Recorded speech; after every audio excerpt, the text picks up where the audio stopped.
The fluorescent lights hummed their monotonous song as Rachel Torres pushed through the automatic doors of Oak Creek Memorial's emergency department, her temp badge clipped crooked on scrubs that hung 2 sizes too large. The ER smelled like antiseptic and broken promises, that chemical blend of bleach and human suffering that never quite washed out of your clothes. It was 6:22 a.m. on a Tuesday, and she had exactly 48 hours of experience at this hospital. Exactly 48 hours before Dr. Hargrove had already decided she wouldn't last a week.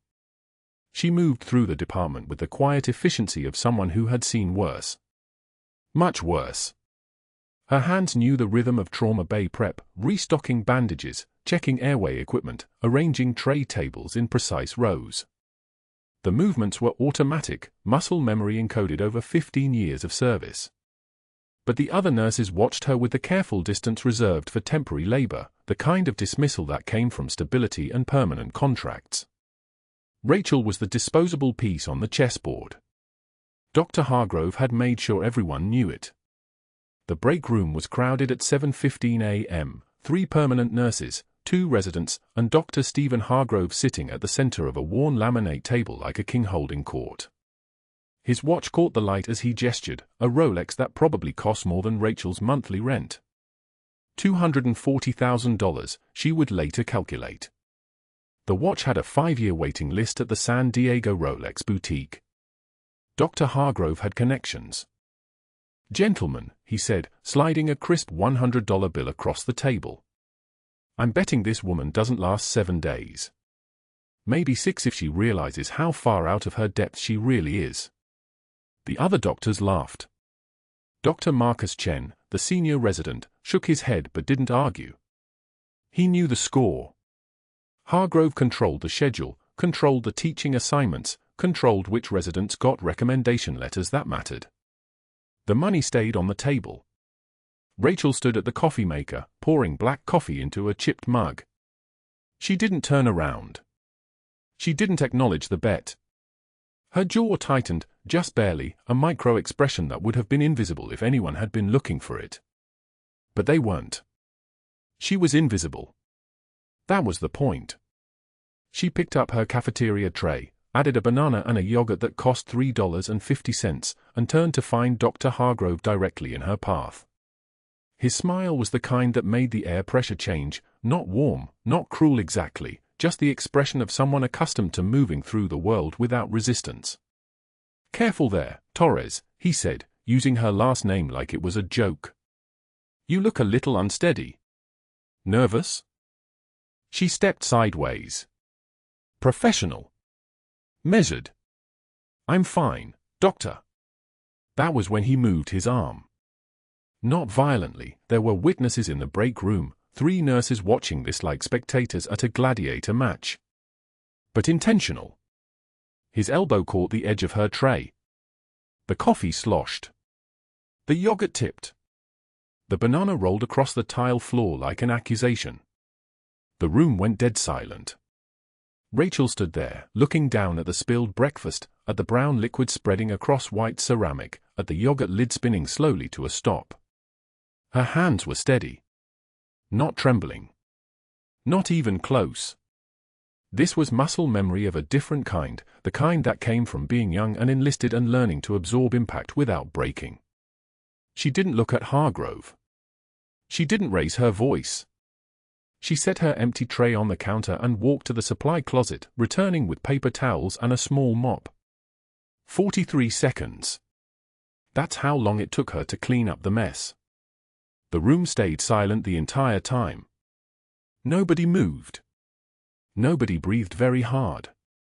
When she finished, she turned to face him. Met his eyes directly. The tremor was somewhere deep, somewhere he couldn't see, buried under 15 years of training and deployment and learning to hold yourself together when everything around you was breaking. "I've cleaned up worse messes than this, doctor," she said quietly. The words were steady. Her voice was steady. But there was a tear caught at the corner of her left eye that she couldn't quite suppress, not from shame, not from fear, but from the weight of exactly how much worse she had actually seen. Then she walked past him without waiting for a response. That was what got Hargrove. Not anger. Not tears. Not confrontation, but the absolute absence of reaction, the calm certainty that she had transcended whatever small power he thought he held. His expression flickered, just for a moment, before his smile returned, harder now, uglier. The emergency department continued its morning rhythm. Monitors beeped. Wheels squeaked on tile. The intercom crackled with pages for radiology consults. And Rachel Torres returned to her station, restocking supplies with mechanical precision, while the faded unit patch sewn inside her jacket lining pressed against her heart like a secret. During her lunch break, which she took alone in a small bathroom stall because she couldn't face the break room again, she pressed her fingers against the patch. Threadbare now. Worn thin from 15 years in combat zones. She had worn it through 247 days in Baghdad. She had worn it through firefights and medical evacuations and the kind of decisions that aged you in ways no calendar could measure. The unit insignia was barely visible anymore, the edges frayed where her fingers had traced the same pattern 1,000 times since Marcus died. 15 years as a senior chief petty officer in the Navy Nurse Corps, stationed at Naval Hospital San Diego before she volunteered for forward deployment. 15 years of service ribbons and performance evaluations and people knowing her name and rank. And then Baghdad. 2007, a firefight outside the Jolan district where she had been embedded with a Marine reconnaissance platoon, and something had broken in the part of her that allowed her to sleep without nightmares, something that no medication could quite repair. She had walked away voluntarily at the 19-year mark, just before the 20-year point would have locked her into lifetime retirement benefits. Just walked away. Taken the PTSD she had never officially reported to anyone, not her commanding officer, not the VA, not even Marcus, and tried to disappear into the civilian world as a temporary nurse in a hospital where nobody would ever know what she had actually been. A temp badge instead of a naval officer. Scrubs instead of dress blues. Anonymity instead of recognition. It had seemed like healing at the time. Now it just felt like running. The shift continued. 11:51 a.m. brought a motorcycle accident, 19-year-old male, road rash and a possible fractured radius. Rachel assisted with x-rays and bandaging while Hargrove made a show of his diagnostic acumen, explaining every finding to the residents as if they hadn't gone to medical school.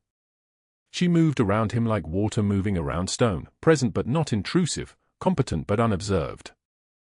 By 2:15 p.m., her feet ached in a way that reminded her of 12-hour shifts at Ballard Air Base, standing in trauma bays where the cases never got smaller just because you were tired. The hospital felt like it was pressing down on her with the weight of pretending to be someone smaller than she actually was. At 3:27 p.m., Dr. Hargrove appeared at her station with a patient chart. He dropped it on her workspace without looking at her directly. The chart landed with a soft thud. "Pick that up, sweetheart. Temps don't get to question my orders," he said, his voice low enough that the other nurses wouldn't hear it clearly, high enough that they'd know something had happened. Rachel looked at the chart. Then at him. Her composure held like a dam holding back floodwater. She picked up the chart. She didn't flinch. She didn't speak. She simply opened the chart and began reviewing the patient information as if he had already walked away. He did walk away. But not before she saw his frustration flicker across his face. She had given him no reaction to work with. No anger to mock. No tears to exploit. Just absolute, glacial calm. She needed a break. A moment to press that unit patch again. A moment to remember that she had survived worse than this. But that wasn't the worst part of Rachel Torres's day. Not even close. Because what Dr. Hargrove didn't know was that at exactly 4:23 p.m., the trauma alarm would sound. And at exactly 4:41 p.m., a construction site accident would bring in a patient that would change everything. The shift change at Oak Creek Memorial happened at 3 o'clock sharp, and Dr. Hargrove timed his entrance to the break room with the precision of a conductor raising his baton. Rachel stood at the coffee maker, her back to the door, shoulders level, breathing the kind of steady breath that came from muscle memory older than most of her co-workers' entire nursing careers. She'd learned that breath in Baghdad. She used it now to keep her hands from shaking while filling a cup that had probably cost 50 cents from the hospital gift shop. "Listen up," Hargrove announced, his voice carrying the particular brightness of a man about to make sport of someone smaller. 3 other physicians turned from their laptops and their chicken salads. "I'm putting $50 down that our temporary friend doesn't make it past day 3. Anyone want to match?" Rachel didn't turn. The coffee maker hissed. Steam rose like a small ghost between her eyes and the wall. She could feel his gaze the way a soldier feels an unseen scope pointed at their chest, a specific kind of pressure, a weight that changes the air. Dr. Marcus Sterling, cardiology, 23 years at Oak Creek, the kind of man who summoned nurses to his office for minor infractions, laughed first. "That's generous. I give her 2 days. His colleagues nodded like a council of judges handing down sentence. Rachel's jaw tightened. Just slightly. Enough that only someone trained to read human tells would notice. She turned from the coffee maker, cup in hand, cafeteria tray balanced on her other arm, roasted chicken, rice, salad that had already begun its slow return to water. Her eyes found Hargrove's for half a second. Cool. Grey. Unremarkable. That's when he moved. His elbow came up casual as a door swinging open, and her tray went with it. The coffee cup exploded against the tile floor first, a sound like something ceramic breaking in reverse, pieces flying upward before gravity remembered its job. The tray clattered, metal ringing out sharp enough to make everyone in the break room flinch. Salad scattered across her scrubs in a pattern that looked almost deliberate, and liquid, coffee, ranch dressing, water from the chicken's thermal shock, pooled across the tile in a map of chaos. Laughter erupted. Not shocked laughter. Anticipatory laughter. The sound of men who decided someone was small enough to break. Rachel didn't move for 2 full seconds. The kind of stillness that means something inside is reorganizing. Triage. Assessment. Response priority. Then she knelt. Not quickly. Not slowly. With the careful deliberation of someone who'd picked up worse than spilled lunch. The cup pieces went into her palm one by one, ceramic shards, each one placed with the kind of attention most people reserve for diffusing explosives. Coffee soaked through the knee of her scrubs. She didn't acknowledge it. "I've cleaned up worse messes than this, doctor," she said, her voice level as a surgical blade. She set the cup pieces on the counter with perfect care and reached for paper towels. 1 tear ran down her left cheek, just one, the kind that escapes before you can stop it, and she wiped it away without breaking contact with Hargrove's eyes. The gesture was almost casual, except for the fact that she didn't look away. She held his gaze the way a senior chief petty officer holds the attention of a room full of sailors who need to understand that what she's saying is not negotiable. No apology in her voice. No tremor. No retreat. Hargrove's smile flickered. Just barely. But it was there. She cleaned the floor while they watched, her movements efficient, economical, nothing wasted, nothing rushed. The kind of movements that come from years of deploying every action toward maximum effect. By the time she finished, the break room smelled like disinfectant and regret. Hargrove had already left, his victory feeling somehow incomplete, the way a punch feels when the target doesn't flinch. But that wasn't the worst part. 12 hours into her shift, Rachel was standing outside Trauma Bay 4 with a patient chart in her hands when Hargrove appeared. Sergeant Major Vincent Hayes had come in 10 minutes earlier, Marine Corps, age 47, admitted for routine chest pain from a fall at a construction site in Coronado. His vitals were stable, his complaint manageable, and his chart was sitting on the counter waiting for Hargrove's orders on pain management. Rachel had read the creatinine clearance first. A habit from Baghdad. A habit that kept people alive. 32 milliliters per minute. Acute kidney dysfunction. The proposed pain medication, a hefty dose of morphine, would accumulate in his system like a bad decision in a body already struggling to filter toxins. Seizures. Respiratory depression. Death, possibly, wearing the gentle disguise of comfort care. "Doctor," Rachel said quietly, her voice pitched so that only Hargrove and the 2 residents beside him could hear. "The patient's creatinine clearance is 32. That morphine dosage could cause acute toxicity. The residents turned to look at her the way you look at someone who's just announced they can fly. Hargrove's face went still. Not angry. Still. Which was worse? He reached out and took the chart from her hands, not snatched, not yanked, but extracted with the careful precision of a man who was about to make a point, and let it fall to the floor. Papers scattered in a slow avalanche, each one drifting down like they had time to reconsider their choice. The paramedic crew that had just wheeled Hayes in exchanged glances with each other. The kind of glance that meant they were about to witness something they didn't want any part of. Rachel bent. No hesitation. No anger blooming across her chest. Just a simple bend at the knees, a gather of papers, a straightening of the scattered sheets back into perfect order. Her hands moved with mechanical precision, gather, stack, align. Gather, stack, align. The kind of hands that had held pressure dressings while people bled out in temperatures that melted plastic.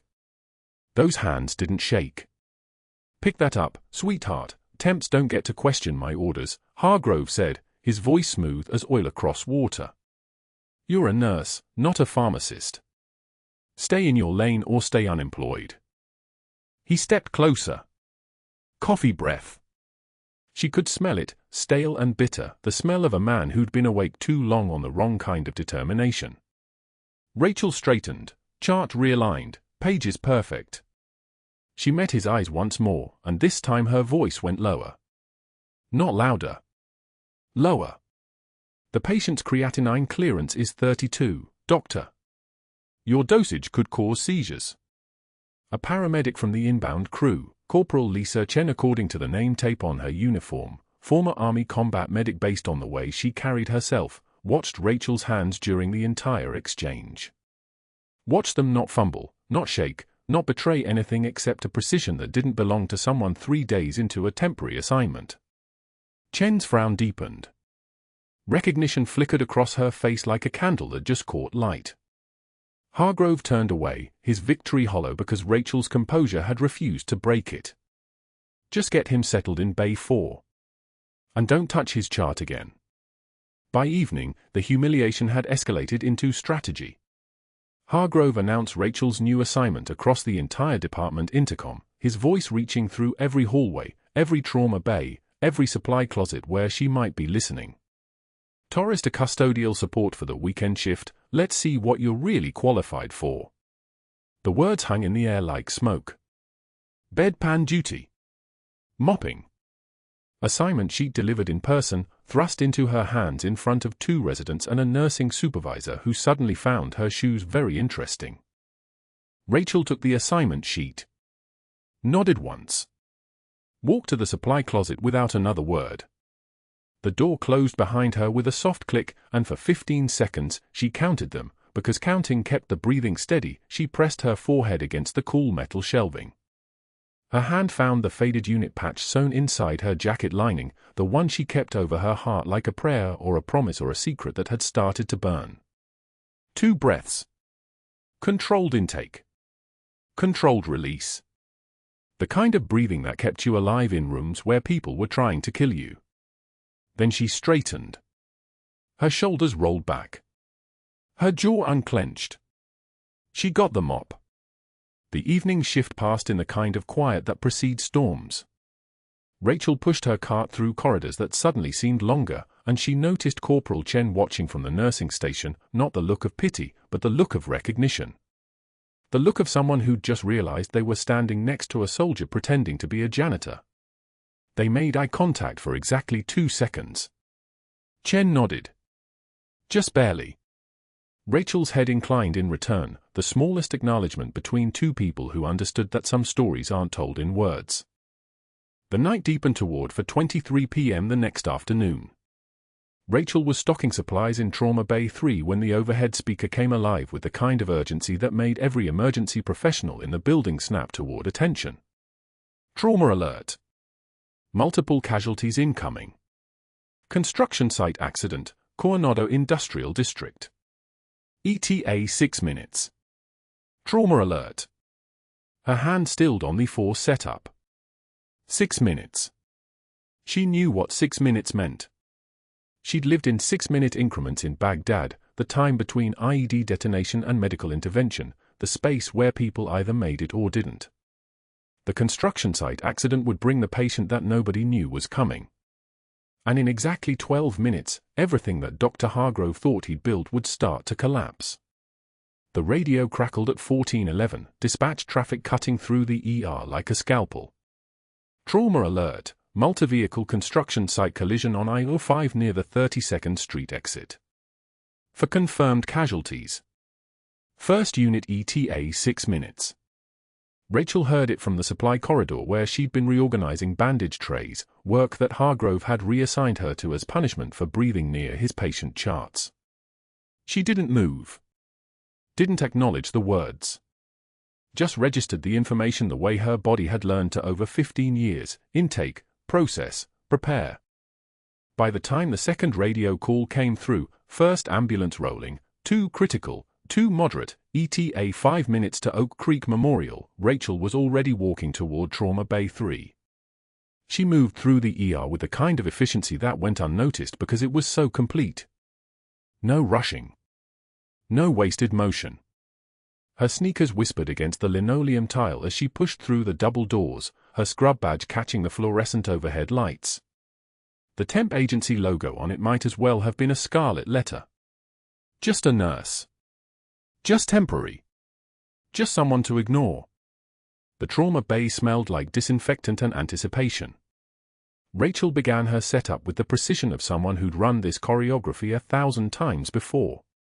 For stands positioned at 45-degree angles.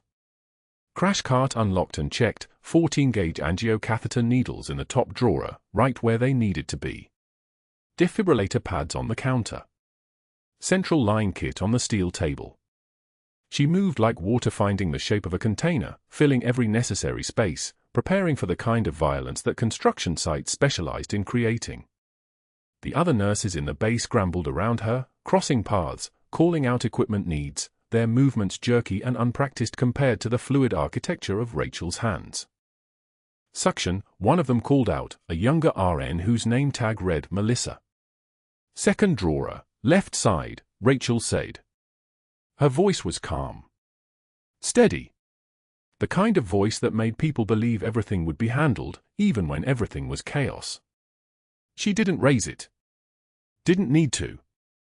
Sound travels differently when it comes from someone who knows what they are doing. The ambulance doors burst open at exactly 14:52.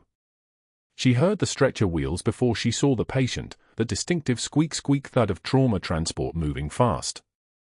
The paramedics called out their report in practiced shorthand: Sergeant Major Vincent Hayes, 52, construction foreman, crush injury to right thorax, multiple rib fractures, progressive respiratory distress, currently seizing, BP 140/90 at scene, dropped to 84 systolic 5 minutes ago, O2 sat 81% despite high-flow oxygen. Suspect tension pneumothorax from rib fragment laceration to lung field. Hayes came through the doors like someone had compressed crisis into human form. His face was the color of old pavement. His body convulsed in rhythmic seizures, the kind that came from hypoxia, from oxygen starvation scrambling his nervous system like eggs in a pan. His right chest wall was caved in, the skin already bruising purple, already swelling. The paramedics had taped him, the temporary measure, useless against what was happening inside. His lung was collapsing. Air was building up in his pleural space, compressing his heart, suffocating him from the inside out. Rachel took one step closer.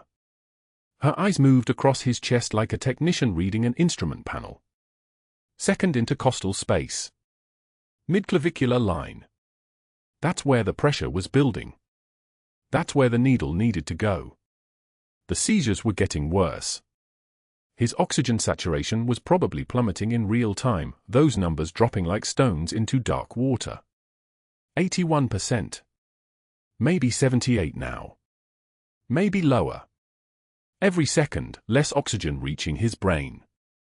Every second, the building pressure in his chest crushing his heart, preventing blood from reaching anywhere that mattered. Dr. Hargrove was in Trauma Bay 4. Rachel knew this because she'd seen him disappear 10 minutes earlier, drawn toward a different patient, a different crisis. He wasn't here. The senior resident was in the ICU with a septic patient. The attending was in surgery. The ER was running lean, the way San Diego hospitals ran on a Friday afternoon when the city poured its trauma down their throats like a sacrifice. Corporal Chen, the former Army combat medic who'd been watching Rachel all week, who'd seen the way her hands moved with the confidence of someone who'd done this before in places where mistakes cost lives, positioned herself on the left side of the bay. She didn't say anything. She was just there. Watching. Waiting. Her eyes on Rachel's hands. Rachel moved toward the crash cart. Her fingers found the 14-gauge needle in the top drawer. She didn't have to search. She didn't have to think. Her body knew where it was before her mind acknowledged the need. The needle was warm from being stored at room temperature. The plastic housing was smooth under her palm, familiar as prayer beads, familiar as bone. She counted Hayes's ribs with her left hand, 1, 2, pressing her fingertips into the space between the second and third rib, finding the landmarks the way pilots find runways in the dark. Her fingers had held the same position 100 times before, 15 years ago, in a place where the temperature climbed past 120 degrees and the screaming didn't stop until the morphine hit or the patient didn't survive long enough for the morphine to matter. Second intercostal space, midclavicular line, Chen whispered. Not a question. A recognition. The kind of whisper that came from understanding the exact moment when someone stopped being a temp nurse and became something else entirely. That's combat protocol. Rachel's hands moved. The needle went in. The insertion angle was perfect, perpendicular to the chest wall, the hand angle the same one she'd practiced 10,000 times in hospitals that weren't hospitals, in conditions that made Oak Creek Memorial look like a country club. For seconds. That's all it took. The hiss of air escaping the pleural space sounded like a sigh of relief, like pressure releasing from a punctured tire, like the sound of a life being saved in the most basic, brutal way possible. Hayes's body went rigid. The seizure stopped like someone had switched him off. The monitor showed the change instantly, his oxygen saturation climbing, 82%. 85%. 88%. 91%. His chest expanded. His breathing normalized. The color in his face shifted from pavement gray back toward actual human. The needle was still in Rachel's gloved palm. The catheter was in place, the oxygen venting safely now instead of crushing his heart. Simple physics. Simple anatomy. Simple application of knowledge gained in Baghdad when she was 27 years old and someone else's life depended on her hands being steady. Chen stared at Rachel's hand position, the angle of insertion, the follow-through that only came from thousands of hours of muscle memory, from years of training that no civilian hospital could possibly provide in a single rotation. I know that technique, she said quietly. Not a statement. A confession. That's not civilian training. You served. The door burst open. Dr. Hargrove's face appeared, then his body, his white coat flaring out behind him as he entered Trauma Bay 3. His eye scanned the scene, Hayes stable on the monitor, his O2 climbing, his seizure activity stopped, his vital signs normalizing. Then his eyes found Rachel. The needle still in her hand. The biohazard container waiting for the used equipment. The position of her body exactly where the person who'd just saved this patient would be standing. His face went from red to crimson in the space of 3 heartbeats. What the hell did you just do?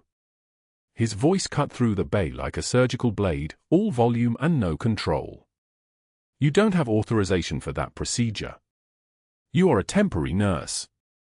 You don't touch patients without explicit orders from an attending physician. Step away from that patient. Now. Rachel removed her gloves. The motion was calm. Deliberate. She placed them in the red biohazard container with the same precision she'd used to insert the needle. When she turned to face Hargrove, her eyes were flat. Not angry. Not defiant. Just completely, utterly empty of the deference she'd been performing all week. He was dying, she said. Her voice had changed. The submission was gone. What remained was something with weight, something with authority, something that made Hargrove's jaw tighten because he could hear in those 3 words what he'd refused to see all week. Tension pneumothorax. The needle decompression saved his life. His O2 sat was at 81% and dropping. Without intervention, cardiac arrest in the next 4 minutes. I counted the ribs. Second intercostal space, mid-clavicular line. Standard protocol for field intervention. She turned away from him. Walked toward the exit. Her shoulders were straight. Her movements were controlled. The mask she'd been wearing all week, the temporary nurse, the temp agency worker, the person who accepted humiliation and reassignment and disrespect, had fallen away like a costume. What remained underneath was something entirely different. "Get out of this room," Hargrove said, his voice lower now, colder. "Don't touch another patient in this hospital. Don't approach any trauma bay. Don't even walk past this station. You're done. Finished. I'm pulling your credentials with administration before Hayes even hits the ICU." Rachel didn't respond. She just walked through the door and into the corridor where the fluorescent lights buzzed overhead like angry wasps, and behind her, she heard Hargrove's phone being pulled from his pocket, heard the first number being dialed, heard the beginning of the 4 calls that would dismantle everything she'd built. 2 residents rushed past her to stabilize Hayes further, their hands moving with practiced competence now that the immediate crisis had been handled, now that someone had already done the impossible thing. They didn't glance at Rachel. No one noticed her walking away. She was already invisible again, just a temp nurse with a faulty decision, someone who'd overstepped her authority. She made it to the locker room before her hands stopped being completely steady. Only a fraction of a second. Only enough of a tremor to matter to her, not to anyone else. She opened her locker and pulled out her jacket, the one with the faded unit patch sewn inside the lining, the one with her name written in faded permanent marker along the inner collar.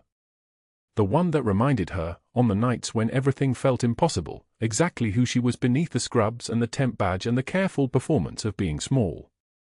The hospital administrator's voice came through the overhead speaker at 15:04. "Rachel Torres, report to conference room 2 immediately." She knew what was waiting for her in that room. She'd seen Hargrove's face when he realized what she'd done. She'd felt the institutional weight of his connections, his board relationships, his network of allies in places that mattered. One phone call would have done it. 4 calls would have been thorough. She stood up, her jacket still in her hands, and walked toward the conference room the way a soldier walks toward an execution, knowing it's coming, having made peace with it long before the moment arrived. The trauma alert screamed through the overhead speakers at 3:06 p.m. Rachel was restocking a supply cart 3 corridors away when her hands already knew what her mind hadn't processed yet, the specific cadence, the urgency code, the way the hospital held its breath. She moved before thinking moved faster than instinct now, muscle memory from 15 years of field medicine burning through her civilian disguise like phosphorus through darkness. The bay was chaos when she arrived. Dr. Hargrove stood frozen near the monitors, tablet in hand, watching the paramedics transfer Sergeant Major Vincent Hayes from the stretcher to the trauma bed. Hayes was seizing. His chest barely rose with each shallow breath. The monitor showed a heart rate climbing toward 140, blood pressure dropping like a stone sinking through deep water, oxygen saturation already at 68% and falling. "Tension pneumothorax," Rachel said. Not a question. Not a request. The words came out flat and certain, the way commanders speak in rooms where hesitation costs lives. Her eyes tracked the patient's ribs, his distended neck veins, the way his trachea deviated slightly to the left, textbook signs that air had accumulated in his chest cavity with no way to escape. The lungs were collapsing. The heart was being crushed. He had minutes, maybe less. Hargrove's head snapped toward her. "Stand back, Torres. This is my patient." Rachel was already moving to the crash cart. She grabbed a 14-gauge needle with the same unconscious precision she'd used in Sadr City, in Fallujah, in the back of a Humvee with a pilot bleeding out and nothing but her hand standing between him and the grave. The needle felt right, weighted correctly, balanced the way good equipment always balances when someone knows how to use it. Her fingers knew its story before her mind could catch up. She didn't ask permission again. Corporal Chen, the Army combat medic who'd been studying her movements all week, stepped forward instinctively. He understood what was about to happen. His hands moved to position the patient, angling Hayes's chest while Rachel counted ribs with her left hand, 1, 2, 3. Her right hand came up with the needle, finding the exact intercostal space, the second space, mid-clavicular line, the place where air would rush out and let the lungs expand and let the heart beat without being crushed. She didn't hesitate. Didn't doubt. Didn't ask for backup or validation or permission from a man in a white coat who'd never held a bleeding soldier while helicopters thundered overhead. The needle went in. The hiss came immediately, air escaping like pressure released from a valve that had been sealed too long. The sound was barely audible above the monitors and the ventilator alarms, but Rachel heard it with perfect clarity. The same sound she'd heard in Baghdad. The same sound that meant someone would live because her hands remembered what her mouth had spent 5 years trying to forget. Hayes's oxygen saturation climbed. 70, 75. 82, his chest expanded. His seizure stopped. The monitor's frantic rhythm shifted into something almost sustainable, something that wouldn't kill him in the next 60 seconds. "I know that technique," Corporal Chen whispered. His voice carried the weight of recognition, the way someone speaks when they've just watched a ghost become solid in front of them. "You served." "I know you served." Rachel didn't answer. She was already checking the needle depth, making sure the catheter would hold, preparing for the chest tube that Hargrove would need to place if Hayes's lung had been damaged beyond what a simple decompression could fix. Her hands moved with the terrifying fluid precision of something that had done this 100 times, in worse conditions, with higher stakes and longer odds. Hayes breathed. His heart rate dropped from 140 to 112. His blood pressure stabilized at a number that wouldn't trigger a code. His color shifted from the gray of dying to the pink of living. A living man. A man who would have died in the next 90 seconds if a woman he'd never met had waited for permission from a doctor who'd never seen combat medicine beyond what he'd read in textbooks. Dr. Hargrove stood motionless for exactly 3 seconds. Then his face changed in a way that Rachel recognized from countless military briefings, the particular hardening that happened when a man realized he'd been humiliated in front of witnesses and there was nothing he could do to undo it in the moment. His jaw clenched. His shoulders tensed. His eyes moved from Hayes to Rachel to Corporal Chen, calculating damage, mapping consequences, already planning how to weaponize this moment against her in ways that would be far more sophisticated than throwing a chart at her feet. "Get her out of the bay," Hargrove said quietly. The quiet was worse than yelling. The quiet was the sound of a man deciding to burn someone alive. "Now." Rachel pulled off her gloves and stepped back. She could see the wheels turning behind his eyes, the institutional machinery already spinning to life. She knew exactly what would happen next because she'd seen it before in different uniforms, in different countries, the way power consolidated around itself, the way a man with connections could make a woman with skills disappear like she'd never existed. Sergeant Major Hayes was breathing normally now. His monitor showed a heart rhythm that would sustain him. Corporal Chen was already setting up for the chest tube, working with the precision of someone who understood that Rachel had just saved this man's life with nothing but needle, knowledge, and hands that refused to forget what they'd been trained to do. But that wasn't the worst part. The worst part was the way Dr. Hargrove was already reaching for his phone as he walked out of the trauma bay, his fingers moving with the practiced efficiency of someone calling in favors, activating networks, setting in motion the machinery that would ensure Rachel Torres never worked in medicine again. She could hear him even as he stepped into the hallway, his voice lowered but clear enough to catch through the closing doors. "It's Dr. Hargrove. I need to speak with the administrator." "Yes. Now. There's been a scope of practice violation. I'll be filing a formal complaint with the compliance office. I'm also calling the temp agency directly. This needs to be handled before she contaminates any other patient encounters." The doors hissed shut. Rachel stood in the sudden absence of urgency, watching Sergeant Major Hayes breathe, watching Corporal Chen work, listening to the monitor beep out a rhythm that meant living instead of dying. Her jacket was still draped over the supply cart, the faded unit patch sewn inside the lining pressed against the polyester, carrying weight that she'd convinced herself didn't matter anymore. She'd been wrong about that. By the time Rachel finished documenting her actions and stepped out of the trauma bay, the hospital's machinery had already begun moving against her with the inevitability of a grinding gear. A compliance investigator was being called. Her temp agency was being contacted with allegations of scope creep.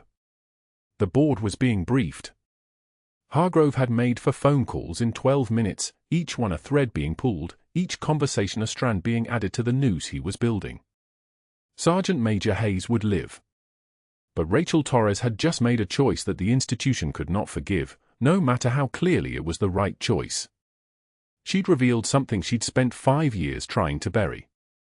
She'd let someone see the senior chief petty officer underneath the temp badge, the trained combat medic underneath the humble nurse who asked permission and accepted humiliation with stoic grace. And now the clock was running toward 6 p.m., toward a parking lot in the rain, toward the moment when a woman who'd walked away from everything would have to face what happened when you couldn't walk far enough, quiet enough, or small enough to escape who you actually were. Dr. Hargrove made his first call at 3:41 p.m., his voice smooth as oil poured over gravel. The hospital administrator picked up on the second ring.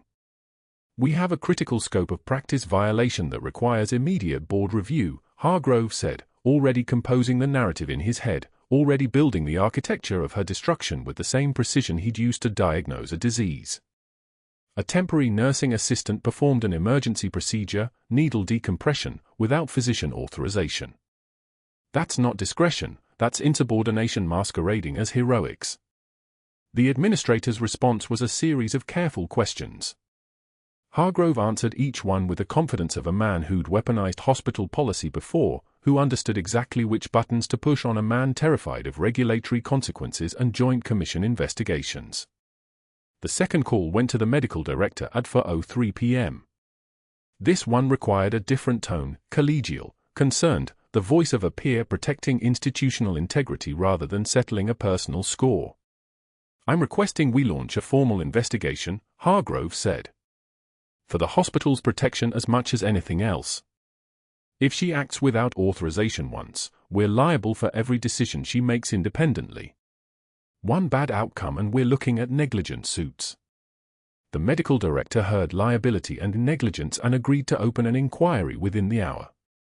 By 4:15 p.m., Hargrove was calling the temp agency, his voice now authoritative, the voice of a board member who deserved answers.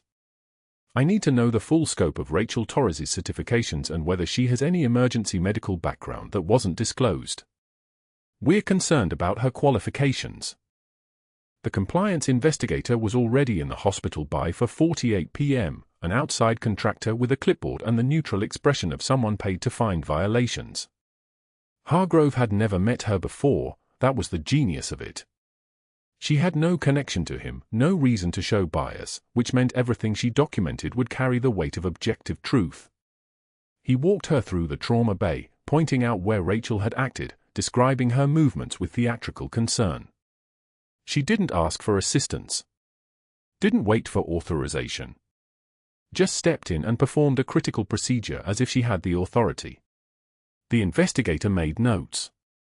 Hargrove watched her write and felt something settle in his chest, the feeling of momentum, of a carefully arranged row of dominoes beginning their collapse.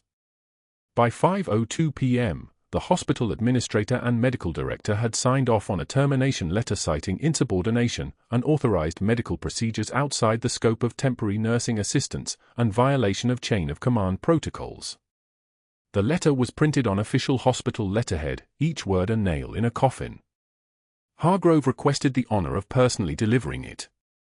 He stood outside the break room at 5:14 p.m. and waited for Rachel to finish her shift. When she emerged, her scrub still damp from the trauma, her hand still carrying the muscle memory of that needle sliding into Sergeant Major Hayes' chest, Hargrove smiled with the satisfaction of a surgeon removing a tumor. "Your services are no longer required as of this moment," he said, handing her the envelope. Security will escort you to retrieve your personal items and deactivate your badge. The hospital's legal team will be in contact regarding the investigation. Rachel opened the envelope. Her eyes moved across the words without changing expression. "I understand, Doctor," she said quietly. Hargrove watched her face for some crack in her composure, some break that would confirm his power over her. There was nothing. Just that same infuriating calm, that same controlled breathing, as if she'd already accepted this outcome long before he decided to deliver it. "Don't take it personally," he added, because he needed her to understand this was inevitable, that he was too connected, too positioned, too embedded in the institutional machinery that governed her fate. "You overstepped. That's all this is. You couldn't just follow orders like everyone else." Rachel closed the envelope. "Thank you for the opportunity, Doctor." The words were spoken to the floor, to the tile beneath her feet, and somehow that made it worse for Hargrove, that she wouldn't even give him the satisfaction of eye contact. He wanted anger. He got compliance. He wanted tears. He got that damned measured composure that made him feel like he was the one being judged. The escort was a formality. Rachel gathered her jacket, retrieved her temporary badge from her locker, the faded unit patch sewn deep inside the lining, hidden where no one could see it, where it had remained for 5 years like a heartbeat under anesthesia. She walked past Corporal Chen without looking at him, though she felt his eyes on her back, felt the weight of his unspoken rage.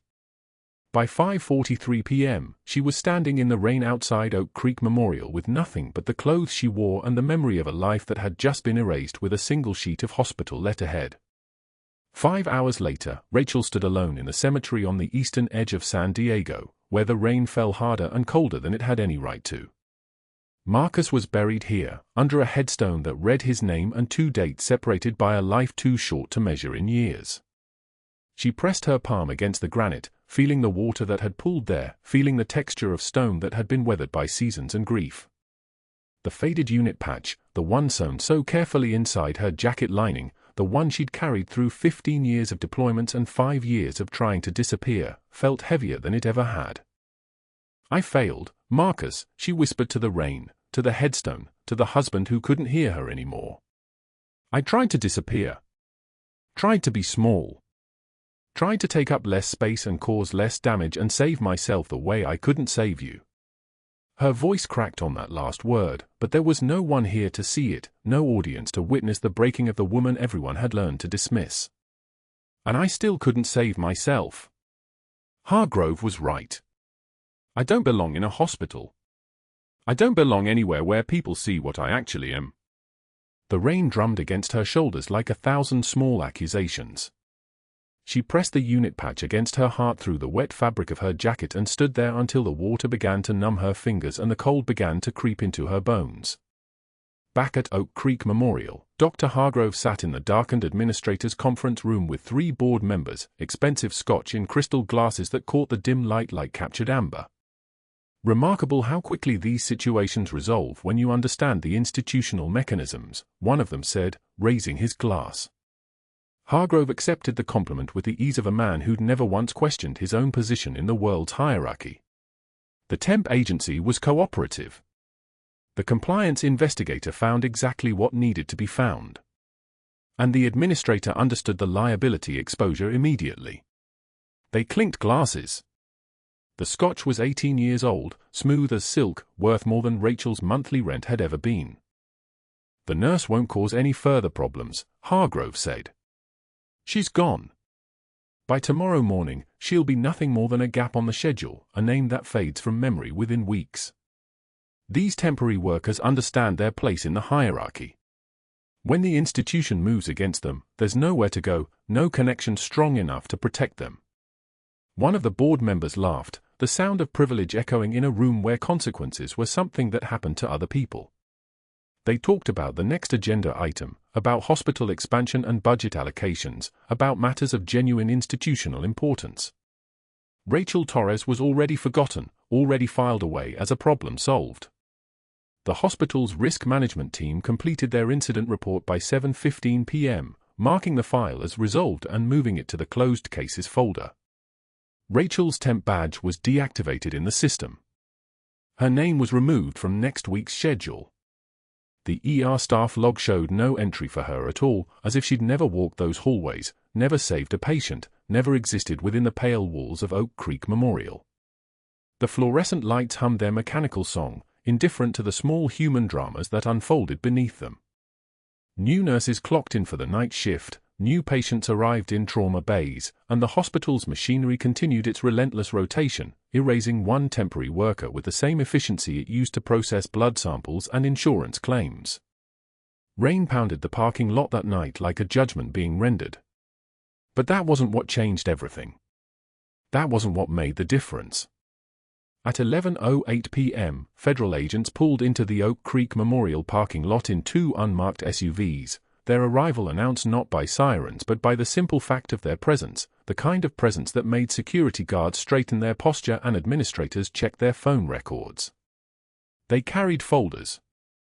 Inside those folders were photographs of a man admitted to the trauma bay earlier that evening, photographs taken in Baghdad 15 years ago. Images that connected Sergeant Major Vincent Hayes to an intelligence asset the Department of Defense had been tracking for 3 years. And inside those same folders was another file, a personnel record marked classified, stamped with designations that made the hospital administrator's face go the color of old parchment. If you're enjoying this, smash that like button. And answer me this: would you have signed the NDA and taken the money, or fought back? Comments are open.